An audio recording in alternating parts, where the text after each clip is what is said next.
स्वागत है आप सभी का। आप देख रहे हैं पंचतंत्र। आपके साथ मैं हूं स्वप्निल और आज बीकानेर संभाग के एक लोकल मुद्दे पर हम वोकल होने वाले हैं। कुछ लोकल चेहरे भी हमारे साथ जुड़ेंगे।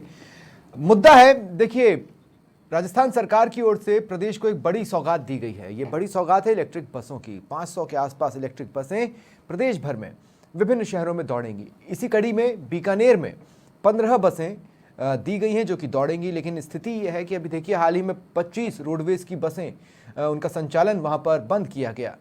ऑटो, टैक्सी और जो रिक्शा हैं उनकी मनमानी किसी से छिपी नहीं है। लेकिन सबसे बड़ी बात कि जिस तरह की ट्रैफिक समस्या है, जिस तरह की जाम की स्थितियां बनती हैं, उनके बीच में ये बसें दौड़ तो नहीं सकती। रेंग रेंग कर चल पाए तो ही उसे बहुत मान लिया जाएगा। ऐसे में ये सचमुच शहर के लिए कितनी बड़ी सौगात है। इको फ्रेंडली तो है, लेकिन ट्रैफिक फ्रेंडली कैसे बनेगी, इस बैरियर को कैसे पार किया जाता है, ये इसके जवाब को खोजने की हम कोशिश करेंगे। मेरे साथ मेरे सहयोगी रवि बिश्नोई इस वक्त जुड़ रहे हैं। रवि, सुबह जब इस विषय पर मैं आपसे बातचीत कर रहा था, उस दौरान जैसे जैसे आप इस विषय के बारे में मुझे बता रहे थे, मेरे दिमाग में एक डिफरेंट सीन चल रहा था। मान लीजिए शादी या बर्थडे के दौरान, मैं किसी के गिफ्ट को छोटा नहीं कर रहा हूं, मैं पहले बता दूं, कई सारे गिफ्ट्स आते हैं। कुछ गिफ्ट्स ऐसे होते हैं जो रिपीट मोड पर आते चले जाते हैं, जो ऑलरेडी हमारे घर में होते हैं, है ना। फिर उस गिफ्ट की क्या वैल्यू रह गई। कहने का मतलब है कि जैसे फोटो फ्रेम, इतने सारे फोटो फ्रेम आ जाएंगे, कौन अपने घर की सारी दीवारों पर फोटो फ्रेम लगाने वाला। ये कुछ उसी तरह का गिफ्ट है जिसकी उपयोगिता फिलहाल नजर नहीं आ रही है। देखिए स्वप्निल जी, अगर बीकानेर की समस्याओं की बात करें तो उनमें रेल फाटकों की समस्या के बाद में सबसे बड़ी समस्या यही आती है कि यहाँ पर जो लोक परिवहन के साधन हैं शहर के बीच में, वो नहीं है। और यही वजह है कि जैसे ही ये घोषणा उप मुख्यमंत्री दिया कुमारी जी के द्वारा होती है कि राजस्थान के अनेक शहरों में ये व्यवस्था चालू हो रही है इलेक्ट्रिक बसों वाली, और बीकानेर में भी होगी, तो कहीं न कहीं एक जो बीज कहीं न कहीं दबा हुआ था लोगों के मन में कि उन्हें भी सिटी बसों की सुविधा मिले।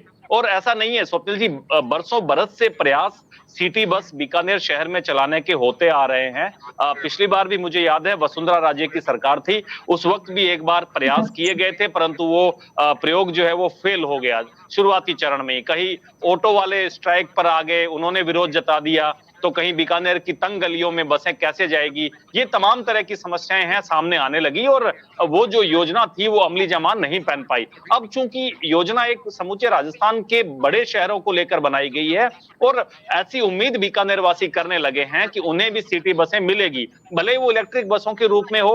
हालांकि साथी गिरिराज का ये कहना था कि ये ऊंट के मुंह में जीरे के समान है, परंतु मैं ये मानता हूं कि कहीं न कहीं सकारात्मकता दिखानी चाहिए। और अगर राजस्थान सरकार ने बीकानेर शहर को 15 इलेक्ट्रिक बसों का तोहफा दिया है, तो उसे स्वीकारते हुए अब इसको अमली जमा पहनाने के लिए प्रत्येक नागरिक को, प्रत्येक बीकानेर वासी को आगे आना नहीं तो होगा। मौजूदा जो सिटी प्लान है रवि, वो तो इस सौगात को सपोर्ट नहीं कर रहा। अब या तो आप नए सिटी प्लान के साथ सामने आए और कुछ पुरानी समस्याओं को दूर करें, तब तो ये फलदायी है। नहीं तो आप बस में बैठे और घंटों बैठे हैं, मान लीजिए स्कूल के लिए हम निकले, स्कूल ही ना पहुंच पाए, तो क्या फायदा। बिल्कुल, इस बात में कोई दो राय नहीं है कि जिस तरह से बीकानेर की यातायात व्यवस्था है वो अपने आप में बहुत से उसके अंदर कुरूप हैं, बहुत सी उसके अंदर कमियां हैं, और उन्हें लगातार सुधारने के प्रयास भी किए जा रहे हैं। ड्राइविंग सेंस जो होता है वो भी यहाँ पर कम देखने को मिलता है, परंतु देखिए समय के साथ आगे बढ़ना पड़ेगा। और मुझे अच्छी तरह से याद है नितिन गडकरी पिछली बार यहाँ आए थे, और मोहन खुराना भाजपा के नेता भी जुड़े हुए हैं, ये भी इस बात को एंडोर्स करेंगे कि उन्होंने तो यहाँ पर रेल बस चलाने की बात कर ली थी, वो भी हवा में, एलिवेटेड रोड, इस तरह की बातें वो कर रहे थे। और पुणे में जिस तरह से यातायात की व्यवस्था है वैसी व्यवस्था यहाँ करेंगे। हालांकि उन बातों को भी आज 6 साल बीत चुके हैं, परंतु उप मुख्यमंत्री के द्वारा की गई इस घोषणा के बाद में, जैसा कि मैंने पहले कहा, कहीं न कहीं लोगों के मन में अब ये ख्याल आने लगा है कि बीकानेर भी इलेक्ट्रिक बसों से जुड़ जाएगा, और जो बाहरी परकोटे से बाहर का जो शहर है, कम से कम वहां तो इलेक्ट्रिक बसों की सुविधा मिलेगी, और सस्ता सुगम परिवहन जो है शहर के बीच में वो उन्हें मिल सकता है। देखिए, इसको अमली जमा पहनाना भारतीय जनता पार्टी और साथ ही राजस्थान सरकार का काम है। वो इसमें सफल हो पाते हैं या नहीं हो पाते, देखने वाली बात होगी। हाँ नहीं, लेकिन आपको इनिशियल व्यवस्थाएं करनी है। जैसे इलेक्ट्रिक बसेस चार्ज कहाँ पे होंगी, उनका समय समय पर मेंटेनेंस, क्योंकि मेंटेनेंस के अभाव में क्या होता है वो तो हम रोडवेज की किसी भी बस को देखकर समझ सकते हैं। अब मैं ये कह रहा हूँ कि मान लीजिए आप चार्ज करा कर निकले, आप रास्ते में फंसे हुए हैं, फिर क्या। ऐसी बहुत सी चीज़ें हैं। मैंने इसीलिए कहा कि शुरुआत से एक नए प्लान की जरूरत यहाँ पर होगी। मैं आपके पास आऊंगा रवि, लेकिन उससे पहले अब मेरे साथ बीजेपी के जिला महामंत्री मोहन सुराना जी भी जुड़ चुके हैं और गिरिराज भदानी मेरे सहयोगी हैं। मैं आप दोनों का भी स्वागत करता हूं। मोहन सुराना जी, मैं आपसे कह रहा हूं कि देखिए, इसमें तो कोई दौराय नहीं है कि जो इलेक्ट्रिक बसें बीकानेर शहर को मिल रही हैं वो एक स्वागत योग्य कदम है। मसला यह है कि सिटी का जो मौजूदा प्लान है वो इसको सपोर्ट ही नहीं कर पाता, क्योंकि हम ट्रैफिक फ्रेंडली नहीं है। निश्चित रूप से जो आप मैं समाचार प्लस का इन्होंने एक मुद्दा उठाया है। आज हमारी मुख्यमंत्री दिया कुमारी जी ने बीकानेर को 15 इलेक्ट्रॉनिक बसें चलाने की सौगात दी है। निश्चित रूप से रवि जी बता रहे थे कि बीकानेर की ट्रैफिक व्यवस्था सुदृढ़ नहीं है। मैं इस बात को बिल्कुल स्वीकार करता हूँ, सुदृढ़ नहीं है। और पिछले से वसुंधरा सरकार में भी सिटी बसों के लिए प्लान बना, वो चाहे जनप्रतिनिधियों की उदासीनता मान लो, कुछ भी मान लो, वो सिरे पे नहीं चढ़ पाई। इस बार जो उन्होंने घोषणा की है, जनप्रतिनिधियों की उदासीनता नहीं थी, इलाका जनप्रतिनिधियों की मजबूरी थी और मजबूरी उन पर हावी हो गई। एक धड़े ने प्रदर्शन किया, एक धड़े ने आंदोलन किया, तो आपने कदम पीछे खींच लिए, जबकि होना यह चाहिए था कि जनप्रतिनिधि कदम पीछे नहीं खींचते। सिटी बस जरूरत थी शहर की। निश्चित रूप से मैं आपकी बात से असहमत नहीं हूं। जनप्रतिनिधि भी कई बार ऐसा कदम उठा लेते हैं जो जनता के हित में नहीं होता। बाकी जो होना चाहिए बीकानेर के लिए, उस रूप में बीकानेर नहीं हो पाया। मैं इस बात को स्वीकार करने में भी हिचकिचाहट नहीं करता हूं। आज 15 बसें भी कोई ज्यादा नहीं है। 15 बसों की घोषणा करके हमारी माननीय उप मुख्यमंत्री जी ने जो शुरुआत की है, उनको मैं बहुत बहुत बधाई और धन्यवाद देना चाहता हूं। और मैं निश्चित रूप से आपको कह सकता हूं कि भजन लाल सरकार, मोहन भाई, मेरा डर दूसरा है। देखिए, बीकानेर में शहर जगह जगह जाम लगते हैं। उनमें से कुछ तस्वीरें तो हम चला रहे हैं जो कि आज के दिन की हैं। अब जैसे मान लीजिए फाटक वाला इलाका, फाटक वाले इलाके में क्या होता है कि एक बार जाम लगता है तो वो 1-1.25 घंटे कितने का भी लग सकता है। छोटे छोटे वाहन फंसे रहते हैं, बड़ी बस वहां पर खड़ी हो जाएगी तो जाम की समस्या बढ़ जाएगी। जी नहीं, बीकानेर में ट्रैफिक की व्यवस्था सही नहीं है, मैं इस बात से कहां इनकार कर रहा हूं सर। और रेल फाटक की समस्या में आपको बहुत जिम्मेवारी से कह सकता हूं, एक भारतीय जनता पार्टी का कार्यकर्ता होने के नाते, इस भजन लाल सरकार में जो हमारे रेल फाटक की बड़ी समस्या है, इसका समाधान निश्चित रूप से मैं 2025 में हो जाएगा। मैं आपको बहुत जिम्मेवारी से कह सकता हूं। ठीक है, हम तब दोबारा भी डिबेट बुलाएंगे और इस पर भी बातचीत करेंगे, लेकिन उससे पहले गिरिराज भदानी, मैं आपके पास आ रहा हूं। आपका फोकस है बार बार इस बात पर कि जो 15 बसें मिल रही हैं वो ऊंट के मुंह में जीरा है। अब मैं आपसे पूछता हूं कि वो ऊंट के मुंह में जीरा कैसे है? गिरिराज म्यूट है, आप म्यूट हटाएं।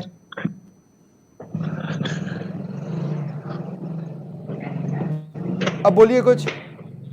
म्यूट हटाइए गिरिराज अपनी। आ रही आवाज आ रही? हाँ, अब बोलिए जी।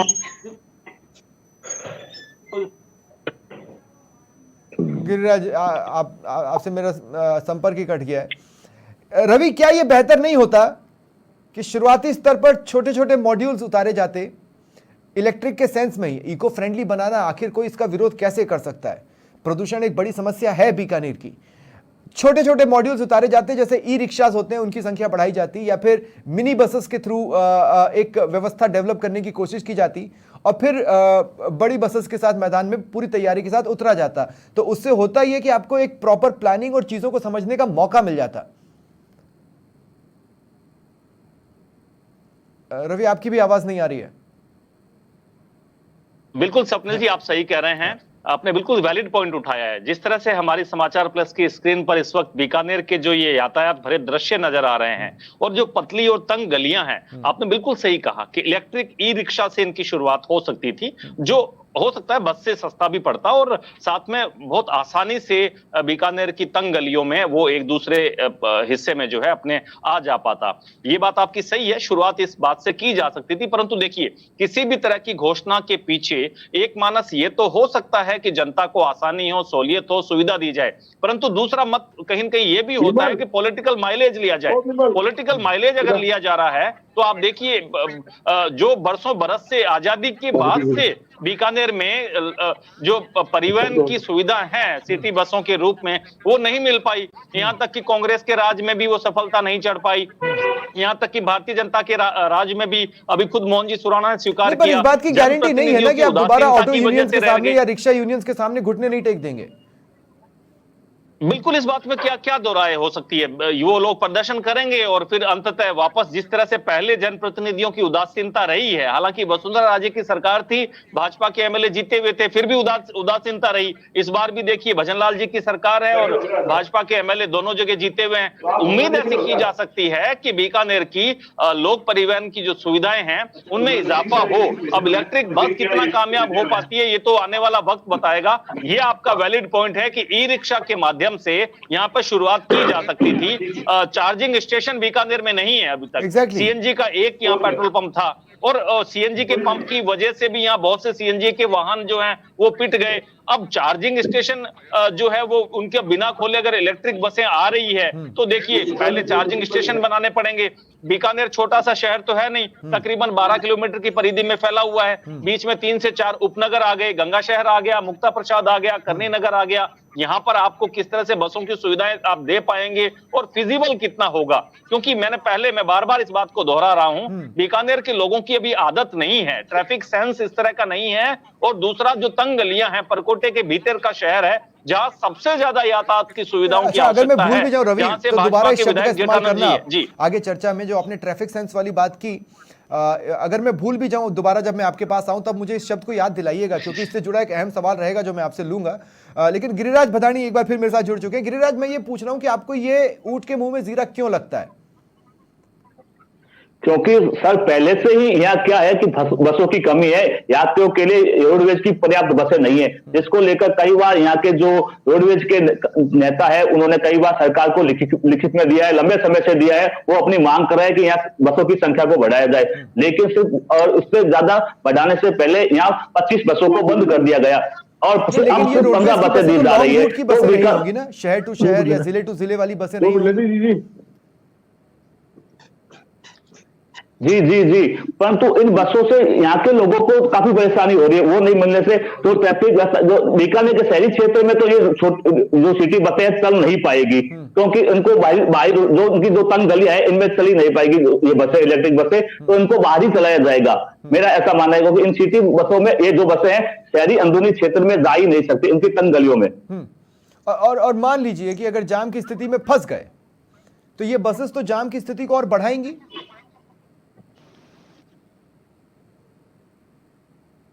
गिरिराज, आवाज मिल रही है? गिरिराज, मैं ये पूछ रहा हूं कि हाँ, अगर जाम की स्थिति बनी तो ये बसेस भी तो जाम का सबब बन सकते हैं। दूसरा क्या होता है ना, एम्प्लॉइज हर वक्त सजग रहें, विजिल रहें, ये दुर्लभ होता है, ये देखना बड़ा मुश्किल होता है। लगता है गिरिराज तक मेरी आवाज नहीं जा रही है, आगे मैं उनके पास जाऊंगा पर लेकिन मैं अपना पॉइंट तो एस्टेब्लिश कर लूं। बस चार्ज हुई है, नहीं हुई है, जल्द खत्म हो सकती है, उसको समय रहते चार्ज कर लें। इतना विजिलेंस, इतनी सजगता अगर कर्मचारियों से उम्मीद कर ली जाए तो ये बहुत बड़ी डिमांड बन जाती है इस देश में, हमारे प्रदेश में। मोहन सुराणा जी मेरे साथ लगातार बने हुए हैं और गजेंद्र सिंह साखला जी भी जुड़ चुके हैं। वो गजेंद्र सिंह जी, आपका भी स्वागत है समाचार प्लस पर। लेकिन उससे पहले मोहन सुराणा जी, मैं आपके पास आ रहा हूं। क्या ये बेहतर नहीं होता कि सौगातों की कड़ी में सिर्फ सौगात बरसा देने की जगह एक प्लान बनाया जाता? प्लान ये कि हम छोटे-छोटे ई रिक्शास इंट्रोड्यूस करें, हम इनिशियल लेवल पर मिनी बसेस को इंट्रोड्यूस करें और उसके बाद फिर फुली फ्लेजेड बड़ी इलेक्ट्रिक बसेस पर जाएं। सर, हम सबसे पहले जो हमारे नागरिक हैं उनकी आदत डालें। अभी तक हमारे बीकानेर के अंदर सिटी बसों में हमारे आम जन की बैठने की या जाने की आदत नहीं है। कोई टैक्सी में जाता है, कोई अपनी निजी मोटरसाइकिल से जाता है। और रही बात ई रिक्शा की बात है, जो हमारा अंदर का एरिया जिसको हम पुराना बीकानेर बोलते हैं, वहाँ ई रिक्शे की भी व्यवस्था निश्चित रूप से होनी चाहिए।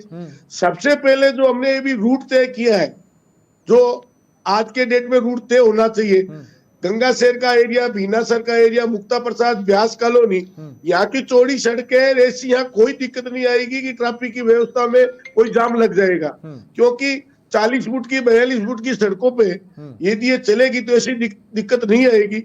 और अंदर खाने की बात है, अंदर खाने में तो वैसे भी बस नहीं जा सकती और न बस जाने का कोई मतलब निकलता है। दूसरा बात आपकी आ रही है इलेक्ट्रॉनिक डिपो बनना, चार्जिंग स्टेशन बना, हाँ। निश्चित रूप से इसका काम भी बहुत जल्द शुरू हो जाएगा।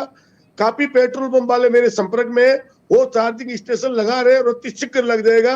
तो ये कोई बड़ी समस्या नहीं है। ठीक है। बड़ी समस्या इस बात की आएगी कि उनको यात्री भार मिले, क्योंकि नहीं, एक्चुअली पिछली बार दिक्कत जो क्या है कि समय के साथ सरकार चूंकि में सिटी बसेस का एक्सपेरिमेंट सफल नहीं हो पाया, जो शहरों में ऑटोस चलते हैं या जो कभी टेम्पो चला करते होंगे, जी। कभी तांगे चला करते होंगे, जी। लोग उन्हीं के आदी रहे। लेकिन उसके बाद चूंकि सिटी जी। बसेस मिल नहीं पाई तो उस सुविधा का उपयोग करना वो जानते नहीं है। लेकिन जैसे ये सुविधा मिलेगी लोग उपयोग करने लगेंगे। उन पर पेट्रोल डीजल का खर्चा वैसे ही भारी पड़ रहा है, हर किसी के पास गाड़ी नहीं है। अधिकतर लोगों ने गाड़ी तो इसी जी। मजबूरी में खरीदी ईएमआई पर कि भैया हमें आने जाने के लिए कन्वीनियंस नहीं मिल पा रहा है और हम जगह जगह फंस जा रहे हैं, इसलिए हम छोटी छोटी गाड़ियां ही सही ले लें।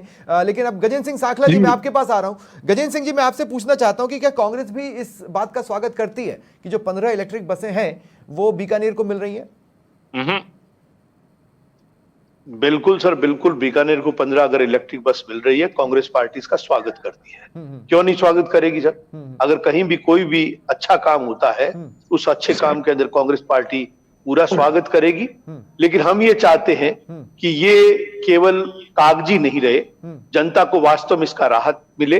बीकानेर के लोगों को आज पब्लिक कन्वेंस की बहुत सख्त आवश्यकता है, क्योंकि छोटी छोटी दूरी पर ही ऑटो लेकर के जाते हैं, ऑटो बहुत महंगा पड़ता है और उस महंगी रेट को आम आदमी अफोर्ड नहीं कर सकता। इसलिए अगर ये शुरुआत हो रही है तो निश्चित रूप से शुरुआत का हम स्वागत करते हैं और होनी चाहिए। बिल्कुल। और बीकानेर आपके का जवाब में से तो देखिए, दरअसल मैं उस तरह का एंकर नहीं हूं जो मैं इस तरह के सवाल खोजूं कि भाई जब अगर इतनी बड़ी समस्या है तो 5 साल जब आपकी सरकार रही तो आपने कुछ क्यों नहीं किया। मैं उस मसले पे जा ही नहीं रहा हूं। मेरे सामने अभी यह है नहीं, मैं उसका भी जवाब देने को तैयार हूं। नहीं, पर मैं उसका भी जवाब देने को तैयार हूं। कांग्रेस पार्टी ने भी कांग्रेस पार्टी ने भी 2 बार कोशिश की थी। मैं ये कह रहा हूं कि बस चलाई थी। इलेक्ट्रिक बसेस के सामने चैलेंजेस क्या होंगे आपके लिहाज से, मतलब एक सकारात्मक विपक्ष के तौर पर अगर आप मुझे बता पाएं। चैलेंजिंग ये होगा कि एक तो बीकानेर जो है भौगोलिक स्थिति से 2 भागों में बटा हुआ है। एक बहुत ही पुराना बीकानेर है, बहुत सकड़ा है, छोटी गलियां हैं, उनके अंदर बसों की कन्वेंस नहीं मिल पाएगी। लेकिन मेरा ये मानना है कि अगर बसों को चलाया जाएगा तो उन बसों को उन सगड़े इलाकों का जो मेन पॉइंट है वहां तक इसको ले जाया जा सकता है। जैसे मान लीजिए आप स्टार्ट करेंगे तो जस्सूसर गेट पर लाकर के सवारी को छोड़ा जा सकता है। उसके आगे ले जाकर के आप देखिए 2-3 गेट और, ईद का बारी का गेट आता है, नथुसर का गेट आता है, उसके बाद में अमालों की रास्ता आता है और उसके आगे जाकर के फिर रानी बाजार की तरफ जाते हैं, आचार्यों की घाटी आती है, वहां आता है, वहां छोड़ा जा सकता है। उसके बाद रानी बाजार का पॉइंट आ जाएगा, वहां छोड़ा जा सकता है। निश्चित रूप से अगर शुरुआत होगी, कई परेशानियां आएगी। परेशानियां इस रूप में भी आएगी कि रोड संकड़ी है, परेशानियां इस रूप में भी आएगी कि चार्जिंग पॉइंट अभी नहीं है। लेकिन जब कोई काम चालू होगा, चार्जिंग पॉइंट भी खुलेंगे, लोग इस व्यवसाय से भी जुड़ेंगे और लोगों का मानस भी है। जैसे सरकार ने लगातार कारें, 2 व्हीलर 4 व्हीलर चार्जिंग के बैटरी के चालू कर रहे हैं, तो अब बहुत बड़ी आवश्यकता है कि जगह अभी फिलहाल शुरुआत के लिए इनफ है या अभी और भी ज्यादा होना चाहिए था? नहीं, 15 एक बार इनफ है। कम रहेगी तो बाद में इसका एक्सपेंशन और किया जा सकता है। एक बार बहुत ज्यादा कोई 40-50 बसें लगा करके भगदड़ मचने से कोई मतलब नहीं है। 15 बसों को अगर सिस्टमेटिक चलाया जाए, एक तो देखिए चूंकि लोकसभा का चुनाव है, लोकसभा चुनाव के अंदर मतलब श्रम बटोरने के लिए, वोट बटोरने के लिए भी इस तरह के सगुफे ये पार्टी छोड़ती है हमेशा और छोड़ती आई है। तो सगुफे छोड़े तो निश्चित रूप से जनता को लॉलीपॉप है। और वास्तव में अगर ग्राउंड लेवल पर ये गाड़ी आएगी और आकर के अगर राहत मिलती है तो कांग्रेस पार्टी इस बात का स्वागत करती है। और इस तरह के काम, चूंकि पॉल्यूशन के अंदर भी आम आदमी बड़ा पॉल्यूशन से त्रस्त है, पॉल्यूशन एक बहुत बड़ी समस्या है, शारीरिक समस्या है, तो कांग्रेस भी विपक्ष के तौर पर इस फैसले का स्वागत कर रही है। बस वो ये चाहते हैं कि इसको अमली जामा भी जल्द से जल्द पहना दिया जाए। लेकिन एक पॉइंट और जो मैं जोड़ रहा हूं, मैं फॉर द टाइम बीइंग, मतलब जब तक ये नहीं हो जाता, क्यों हम ऑटो वाले और रिक्शा वालों को रेगुलराइज नहीं कर सकते? क्यों हम ये नहीं कर सकते कि भाई इतनी दूरी का इतना ही पैसा लेना पड़ेगा? क्यों हम वापस मीटर सिस्टम नहीं लगा सकते कि ताकि कोई मीटर से ज्यादा ना ले? हम क्यों उन्हें रेगुलराइज नहीं कर रहे हैं? अगर हम उनकी गुंडागर्दी होने देंगे तो वो तो आगे भी गुंडागर्दी करेंगे। मोहन जी, इसमें सर मैं आपकी बात से सहमत हूं। हमारे जो भी जनप्रतिनिधि है उनको इस बात की गारंटी देनी होगी कि चाहे ऑटो रिक्शा वाले हो, चाहे कोई भी हो, आम जनता को राहत कैसे मिले, और यदि आम जनता को राहत मिलती है तो उनके खिलाफ कोई भी प्रदर्शन हो या कुछ भी हो, उसके लिए उनका सहयोग नहीं करना होगा, उनसे दूरी रखनी होगी। और जैसे सागला साहब एक बात कह रहे थे कि ये असली जमा, बिल्कुल निश्चित रूप से ये जो घोषणा हुई है, हम घोषणा गारंटी की देते हैं, गारंटी है कि ये 15 बजे बीकानेर में चलेगी। नहीं तो ये लोकसभा कब तक चल सकती है? लुभावना बहाना है या कब घोषणा तक है, चल कुछ भी सकती नहीं है? है। मोहन जी, कब तक आ सकती निश्चित है? रूप से बीकानेर के लिए बहुत बड़ी सौगात है। ये 15 बसें कहीं बीकानेर की जमीन पर कब नजर आएंगी? अभी इसकी डेट नहीं आई है, जल्द आ जाएगी। हम इसके लिए बातचीत करेंगे, क्योंकि आज ही घोषणा हुई है। और मैं आपको कह सकता हूं कि अब देखो 5-7 दिन में आचार संहिता लग जाएगी। ठीक है, उससे पहले शायद हो सके संभव हो जाए। ठीक है। रवि बिश्नोई, एक बार फिर मैं आ रहा हूं, और देखिए मुझे खुशी है कि मैं वो बात भूला नहीं हूं जो मैंने आपको याद रखने के लिए कही थी, ट्रैफिक सेंस। मैं ये तो कह रहा हूं कि साल भर चलता है ना ये तो, जो यातायात के लिए लोगों को समझाना बुझाना, चालान काट के डराना और उनको सही रास्ते पर लाना, इसके बावजूद ट्रैफिक सेंस को लेकर सवाल उठाना, क्या ये बेहद गंभीर विषय नहीं है? और दूसरा पॉइंट मेरा ये भी है कि भाई आप रेगुलराइज करिए ना, आप ऑटो वालों को, रिक्शा वालों को क्यों आप रेगुलराइज नहीं कर सकते? कहाँ दिक्कत आ रही होगी रवि आपके हिसाब से? बिल्कुल बिल्कुल, देखिए स्वप्निल जी, आप सही कह रहे हैं कि ट्रैफिक सेंस में अगर कहीं कमी है तो उनको सिखाए जाने के लिए ट्रैफिक सप्ताह चलाए जाते हैं, और बाकायदा पुलिस के बड़े बड़े अधिकारी, यातायात के बड़े बड़े अधिकारी जो हैं वो दावे करते हैं, बड़े बड़े बैनर पोस्टर्स में दावे करते हैं, अखबारों में इश्तिहार देते हैं कि साहब हम जो लोगों को हैं जागरूक कर रहे हैं कि सड़क सुरक्षा सप्ताह किस तरह से मनाया जाए। वो सप्ताह मनाया जाता है और उस सप्ताह के भीतर सिर्फ चालान काटना ही एकमात्र उद्देश्य होता है, ऐसा ही नजर आता है फील्ड पर, धरातल पर। परंतु देखिए, बीकानेर सिटी के अंदर हम अगर सिटी बसों की बात कर रहे हैं, अभी गजेंद्र सिंह जी ने कहा, मुझे बड़ी खुशी इस बात की कि वो विपक्ष में होते हुए भी सरकार की इस योजना का बड़ा तहे दिल से स्वागत कर रहे हैं। परंतु दूसरी तरफ मुझे उनकी इस बात का भी मालूम है कि यहाँ जब ये योजना कामयाब ही नहीं होनी, क्योंकि देखो भीतरी जो शहर है ना, परकोटे के भीतर, वहां सिटी बस की एंट्री नहीं होगी, वहां आपको इलेक्ट्रिक ई रिक्शा जो है वो चलाने पड़ेंगे। देखिए हर गलियों में तो बसेस नहीं घूमती है, एक लास्ट पॉइंट बनाया जाता है, वहां तक तो जाया जा सकता है, लोगों को थोड़ा वहां तक आना होता है। बिल्कुल, परकोटे के बाहर बहुत से ऐसे पॉइंट जो अभी सुझाव गजेंद्र सिंह जी ने भी दिए, मोहन जी भी कह रहे हैं, इस तरह से अगर ये व्यवस्था बनती है और इलेक्ट्रिक बसें छोड़िए, आप दूसरी बसें भी अगर सिटी बस के रूप में यहाँ चलना शुरू हो जाती है तो बहुत बेनिफिट होने वाला है। क्योंकि पीबीएम हॉस्पिटल हो, चाहे जिला पुलिस अधीक्षक कार्यालय हो, कोर्ट हो, व्यास कॉलोनी हो, गंगा शहर का इलाका हो, ये तमाम परकोटे से बाहर की चीजें हैं। और यहाँ यातायात के लिए जो ऑटो रिक्शा वाले हैं, आपने ये भी एक सवाल वैलिड उठाया, उनको रेगुलराइज नहीं किया जा रहा है, और डीजल के बेहद पुराने जो अन्य शहरों में बंद हो गए वो यहाँ आके ऑटो रिक्शा चल रहे हैं, उस पर किसी तरह की कोई लगाम नहीं है। कारण ये है कि दोनों पार्टी के नेता ऑटो रिक्शा यूनियन के भी नेता हैं और कहीं न कहीं वो आपस में दब जाते हैं। तो अभी इस शहर को जागरूक होने के लिए बहुत वक्त की आवश्यकता रहेगी। मतलब हाथ जोड़कर मेरा निवेदन है कि सिर्फ सपने न दिखाएं, उन सपनों को पूरा भी कर दें। और गजेंद्र जी, आपसे मेरा निवेदन है कि अगर सपनों में कहीं अवरोधक आए तो एक सकारात्मक विपक्ष की तरह आप सरकार को जगाने का काम करें। बस इतनी ही उम्मीदें हैं ताकि बीकानेर में ये 15 बसें जो चलना शुरू हो सकती हैं वो एक शुरुआत हो और आगे तक काफिला जाए। बहुत बहुत शुक्रिया आप सभी का मेरे साथ जुड़ने के लिए। ये था आज का पंचतंत्र। नमस्कार।